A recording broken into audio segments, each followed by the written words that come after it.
You ask Tiger to calculate. This deals with linear inequalities with one unknown. The final result is x equal or smaller than 8 over 5 equal or smaller than 13 over 5. Let's solve it step by step.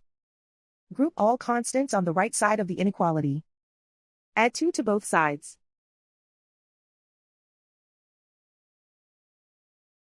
Simplify the arithmetic.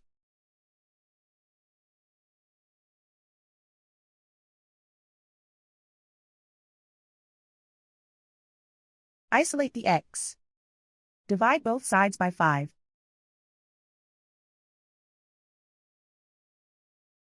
Simplify the fraction.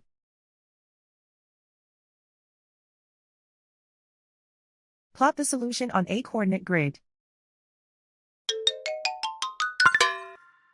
And so the final result is x equal or smaller than 8 over 5 equal or smaller than 13 over 5.